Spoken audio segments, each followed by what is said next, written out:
Bonjour, bonjour chers compatriotes. Je fais ce direct pour parler un peu de la justice au Congo-Brazzaville. Même aux deux Congos, parce que c'est un peu le tabac de la même pipe. Donc, j'ai regardé un peu sur les réseaux sociaux ce qui se passe au niveau de la justice au Congo-Brazzaville.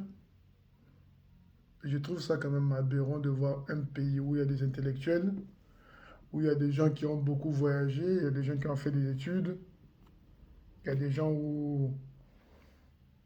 qui, ont, qui travaillent un peu partout dans le monde.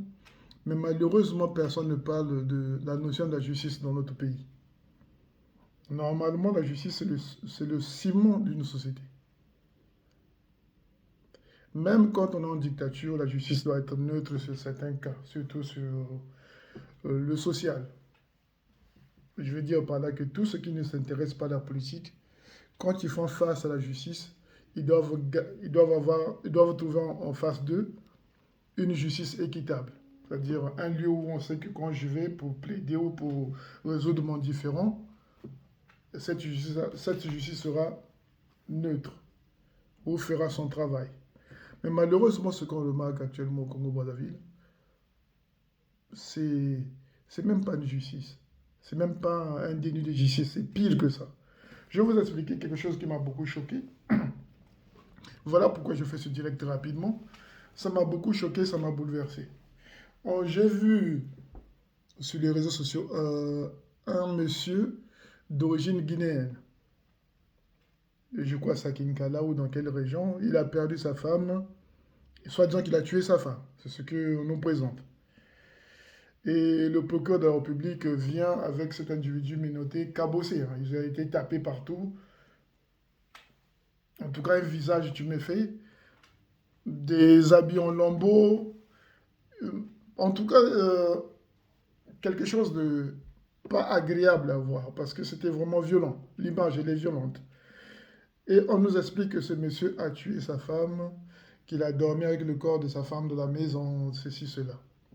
Ce que j'en dis ne convient pas, parce que je n'étais pas là-bas. Mais quand j'écoute un peu le récit à gauche, à droite, et l'état du monsieur, je me dis, et s'il y a une erreur judiciaire?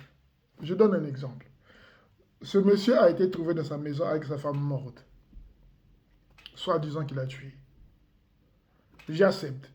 Mais prenez le cadavre, faites d'abord des études, faites d'abord l'autopsie du cadavre pour définir réellement par les médecins qu'est-ce qui a pu tuer cette femme. Il se peut que cette femme soit morte et le monsieur a paniqué. Ça peut arriver. Ça peut arriver que quelqu'un meurt, vous n'êtes jamais confronté à cette situation et que vous paniquez, vous ne savez pas quoi faire, par où commencer et que vous disjonctez du cerveau. Ça peut arriver qu'un être humain perd ses moyens parce que la situation le dépasse. Donc, avant de tabasser, d'humilier une personne, faites votre travail de juge et de policier. Prenez le cadavre, emmenez chez le médecin, qu'il fasse un diagnostic et qu'il nous dise réellement ce qui s'est passé. À ce moment-là, vous interrogez l'individu, normalement avec ses droits, en lui disant ses droits, et à la fin, vous menez l'enquête. Mais ce n'est pas que vous prenez l'individu, vous le lynchez, vous le tabassez au commissariat, vous le menez, vous le présentez devant des gens menottés dans une situation chaotique. Comment on peut dénicher ce qui est faux et vrai quand tout commence par la violence? Donc je peux convenir, quand je vois ce genre d'image, je me dis, au Congo-Brazzaville, les maisons d'arrêt sont remplies des innocents. Parce que ce qui est toujours vu n'est pas toujours ce qui est. Ce qui est dit n'est pas toujours ce qui est. Parfois, la vérité est méconnaissable. Vous ne pouvez pas faire, vous ne pouvez pas toujours employer la violence partout. Le procureur doit être là pour interdire ce genre de violence. Parce que moi, quand je vois cette image-là, où on emmène quelqu'un menotté, avec un visage tuméfait, avec des habits déchiquetés, dans un état difficile, le personnage est déjà cabossé, comment je peux savoir si cet homme est coupable ou pas.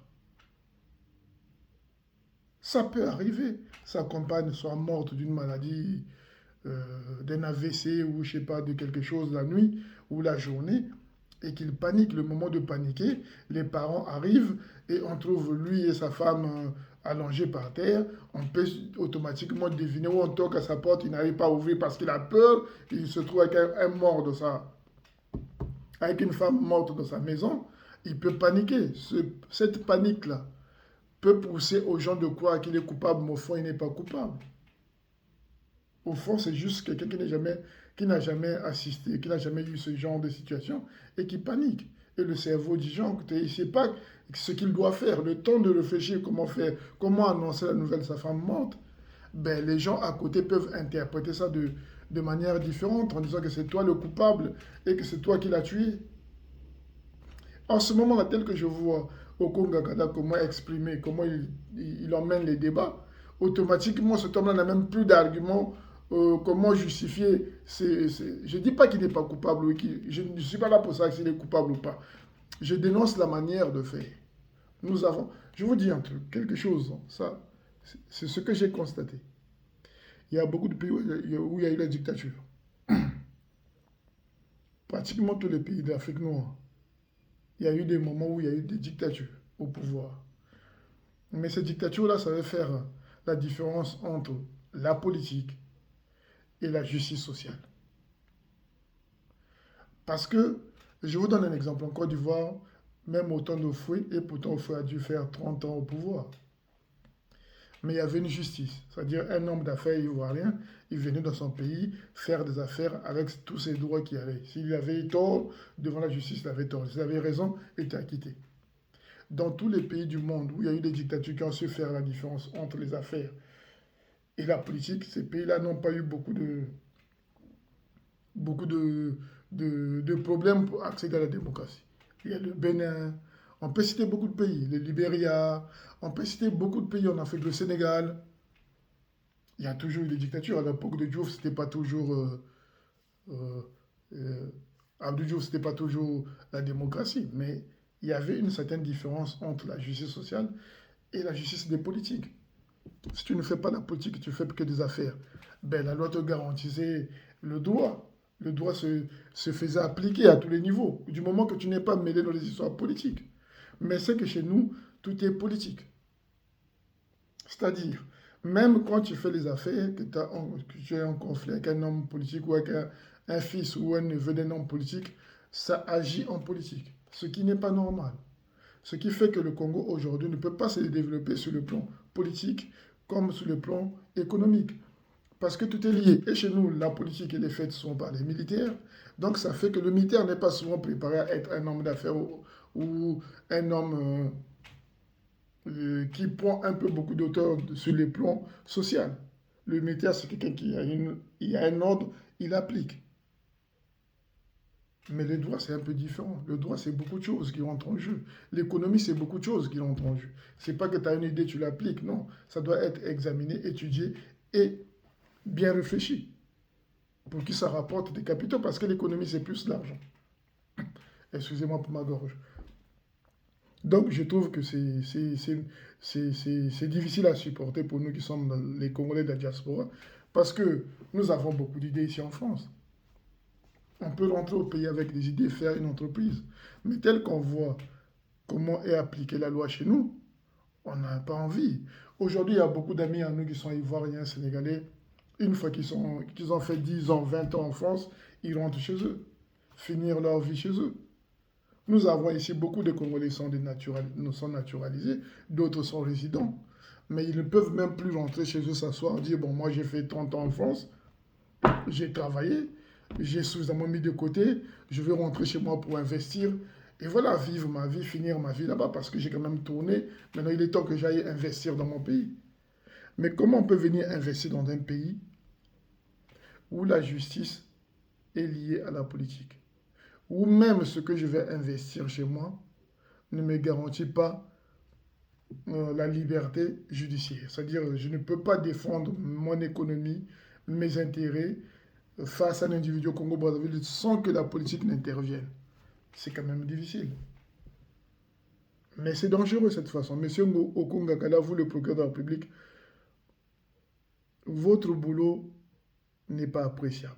Votre façon de lire le droit n'est pas honorable. Moi, je pense qu'il faut respecter les gens, quel que soit ce qu'ils ont fait.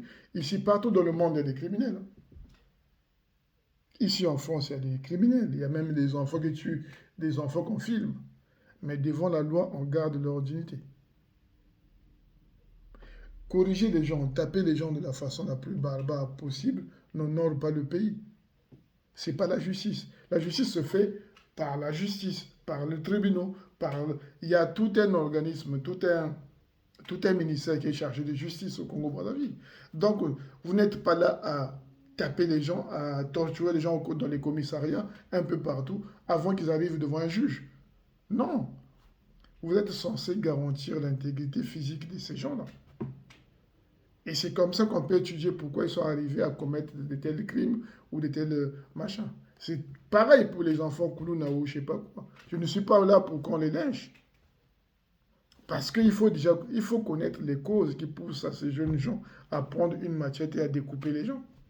Est-ce que ça ne vient pas des causes de guerre qu'on a vécues dans le pays, des traumatismes que certains ont vécu à l'enfance? Il y a beaucoup de choses qui rentrent en jeu qu'un être humain puisse prendre une machette, un gamin puisse prendre une machette et découper les gens. Ce n'est pas par le fouet que vous allez l'éduquer. C'est d'abord comprendre comment il est arrivé là et comment on soigne ce genre de problème et comment on peut prévenir ce genre de problème à d'autres enfants. Mais la violence, c'est quoi? C'est dégradant. Parce que cette violence qu'on montre aux gens, ça signifie que si un Congolais quitte son pays, va quelque part au Cameroun, au Nigeria, il peut subir les mêmes choses. Vous ne serez incapable de le défendre parce que chez nous-mêmes, nous le faisons. Nos compatriotes nous font subir les mêmes choses. Donc si aujourd'hui, un Congolais au Nigeria se fait brutaliser ou se fait violer,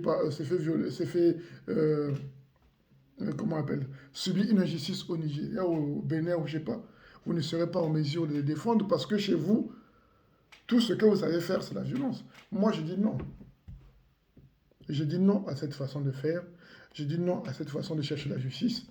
Et je dis non à ce genre de ministère de justice qui n'emmène pas des réformes réelles dans la façon de faire la loi ou la façon de dire le droit au Congo-Brazzaville, qui est mon pays d'origine parce que je suis de souche.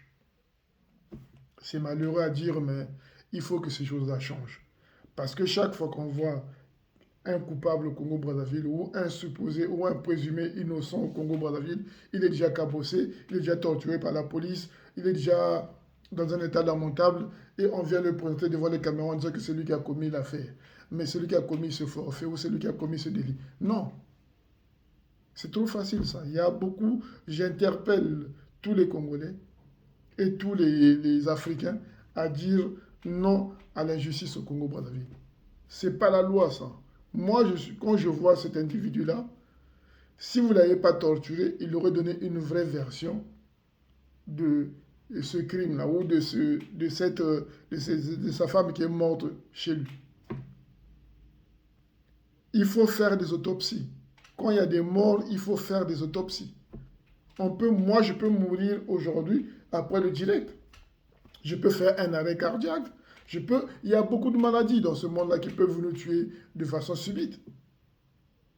Alors, arrêtez de prendre chaque cas ou chaque mort que vous n'arrivez pas à expliquer, de prendre la violence comme solution, l'humiliation comme solution judiciaire. Non. Monsieur Ngakala, ça ne vous honore pas, cette façon de faire la politique, de lire le droit. Ça ne vous honore pas, même si vous êtes là, même si ces caméras-là vous plaisent. Moi, je pense que c'est des êtres humains avant tout. C'est des gens, voilà, à un moment donné qui déconnent. Mais les humilier, les autoriser que la violence soit appliquée sur leur corps, quand on sait que les prisons au Congo sont des mouroirs, je pense que même aller en prison au Congo, c'est déjà quelque chose de très difficile à supporter. Et donc, ça ne sert à rien de les battre ou de tuer ces gens-là, ou de les malmener, ou de les exhiber comme des animaux. Ça n'honore pas le droit, ça n'honore pas la justice, et ça n'honore pas notre pays, le Congo-Brazzaville, qui mérite mieux. Nous avons le droit de vivre dans ce pays.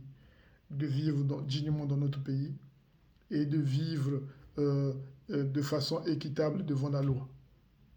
Je pense que c'est tout ce que j'avais à dire aujourd'hui, mais c'est malheureux que mon pays, le Congo-Brazzaville, là où je suis né, où j'ai grandi, où il n'y avait pas toute cette violence, où il n'y avait pas tout cet aboutissement de masse, où il n'y avait pas toute cette violence politique, cette violence sociale qui est en train qui est en train de sombrer jour après jour dans la bêtise, dans la violence et dans l'injustice. C'est malheureux. J'espère que ça va changer et j'ai foi que ça changera parce que c'est pas possible d'habiter dans un pays où même ce qui est non, même ce qui est judiciaire est incapable d'être appliqué.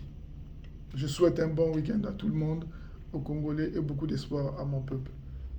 Bon week-end à tous.